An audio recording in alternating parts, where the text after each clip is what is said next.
بسم اللہ الرحمن الرحیم۔ حضرت علی المرتضیٰ رضی اللہ تعالیٰ عنہ کا اسلام قبول کرنا۔ جو ناظرین ہمارے چینل پر نئے آئے ہیں ان سے گزارش ہے کہ چینل کو سبسکرائب کریں اور بیل آئیکن پر کلک کریں تاکہ ہر نئی ویڈیو آپ تک بآسانی پہنچ سکے۔ اگر ویڈیو پسند آئے تو ویڈیو کو لائک کریں اور شیئر کریں۔ حضرت علی المرتضیٰ کا اسلام قبول کرنا۔ حضرت علی المرتضیٰ رضی اللہ تعالیٰ عنہ نے حضور نبی کریم صلی اللہ علیہ وسلم کے بعثت کے اگلے دن اسلام قبول کیا۔ حضرت علی المرتضیٰ اپنے قبول اسلام کے متعلق فرماتے ہیں کہ حضور نبی کریم صلی اللہ علیہ وسلم دوشنبہ کو مبعوث ہوئے اور میں نے سات شنبہ کو اسلام قبول کیا۔ میں اپنے والدہ سے مشورہ کرنا چاہتا ہوں۔ حضرت علی المرتضیٰ کی عمر ابھی 10 برس تھی کہ حضور نبی کریم صلی اللہ علیہ وسلم پر پہلی وحی نازل ہوئی۔ آپ رضی اللہ تعالیٰ عنہ اس وقت حضور نبی کریم صلی اللہ علیہ وسلم کے زیر سایہ پرورش پا رہے تھے۔ آپ رضی اللہ تعالیٰ عنہ نے حضور نبی کریم صلی اللہ علیہ وسلم اور ام المومنین حضرت سیدہ خدیجہ رضی اللہ تعالیٰ عنہ کو عبادت میں مصروف دیکھا تو حیرانگی کا اظہار کرتے ہوئے حضور نبی کریم صلی اللہ علیہ وسلم سے دریافت کیا، یہ کیا ہے؟ حضور نبی کریم صلی اللہ علیہ وسلم نے فرمایا کہ ہم اللہ وحدہ لا شریک کی عبادت کرتے ہیں اور اللہ عز و جل نے مجھے نبوت نبی بنا کر مبعوث فرمایا اور کفر و شرک کی مذمت کرنے اور توحید کی دعوت دینے کا حکم دیا۔ آپ رضی اللہ تعالیٰ عنہ نے جب حضور نبی کریم صلی اللہ علیہ وسلم کی بات سنی تو حیرانگی کا اظہار کیا۔ حضور نبی کریم صلی اللہ علیہ وسلم نے آپ رضی اللہ تعالیٰ عنہ کو قبول اسلام کی دعوت دی۔ آپ رضی اللہ تعالیٰ نے عرض کیا کہ میں اس بارے میں اپنی والدہ سے مشورہ کرنا چاہتا ہوں اور مجھے فیصلہ کرنے میں مشکل پیش آ رہی ہے۔ حضور نبی کریم صلی اللہ علیہ وسلم نے فرمایا، اے علی رضی اللہ تعالیٰ عنہ، تمہیں پورا حق ہے کہ تم غور کرو، لیکن اس بات کا ذکر ابھی تم کسی اور سے نہ کرنا۔ آپ رضی اللہ تعالیٰ عنہ نے وعدہ کیا کہ میں اس بات کا ذکر کسی اور سے نہیں کروں گا۔ جب آپ رضی اللہ تعالیٰ عنہ اس رات سونے کے لیے لیٹے تو اللہ عز و جل نے آپ رضی اللہ تعالیٰ عنہ کے قلب کو روشن کیا اور آپ رضی اللہ تعالیٰ عنہ نے والدہ سے مشورہ کیے بغیر حضور نبی کریم صلی اللہ علیہ وسلم کی خدمت میں حاضر ہو کر اسلام قبول کیا۔ حضرت علی رضی اللہ تعالیٰ عنہ نے کس عمر میں اسلام قبول کیا؟ حضرت علی المرتضیٰ نے 10 برس کی عمر میں اسلام قبول کیا۔ آپ رضی اللہ تعالیٰ عنہ نے بچپن میں کبھی بت پرستی نہیں کی۔ ایک اور روایت کے مطابق حضرت علی المرتضیٰ نے 9 برس کی عمر میں اسلام قبول کیا۔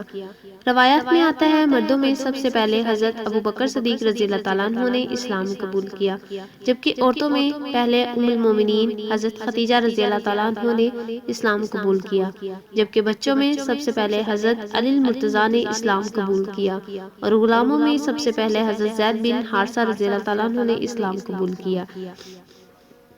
حضور نبی کریم صلی اللہ علیہ وسلم نے اپنی بعثت کے 3 برس تک خفیہ تبلیغ کی اور اس دوران کئی لوگ مسلمان ہوئے۔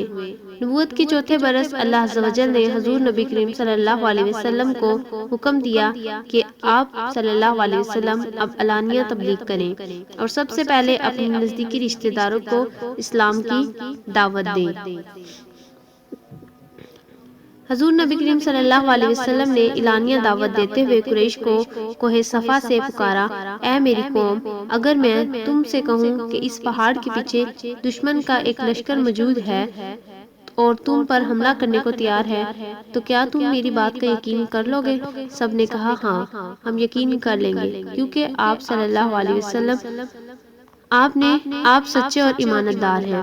حضور نبی کریم صلی اللہ علیہ وسلم نے فرمایا، میں تمہیں اللہ عز و جل کے عذاب سے ڈراتا ہوں اور دعوت حق دیتا ہوں۔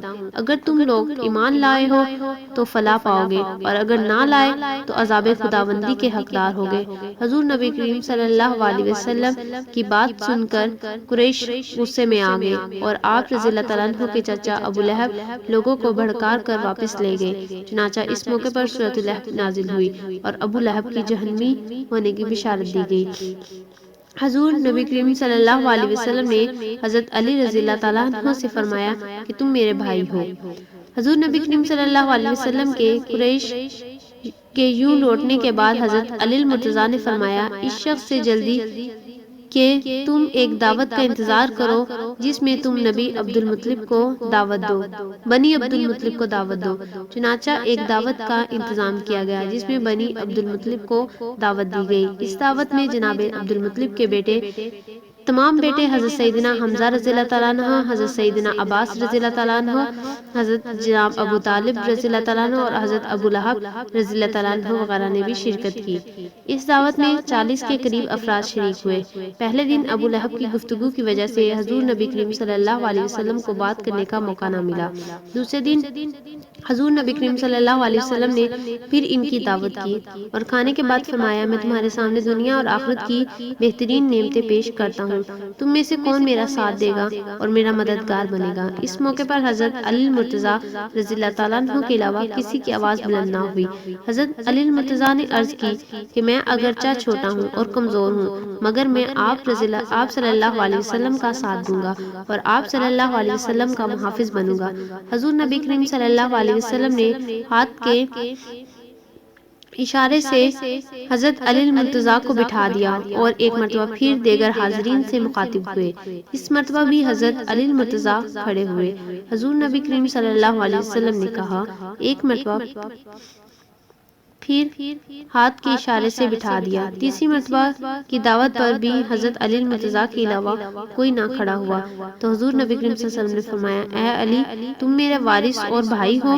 حضرت علی المرتضیٰ کی کم عمری اور جسمانی کمزوری کا ابو لہب نے اس موقع پر مذاق اڑانا شروع کر دیا۔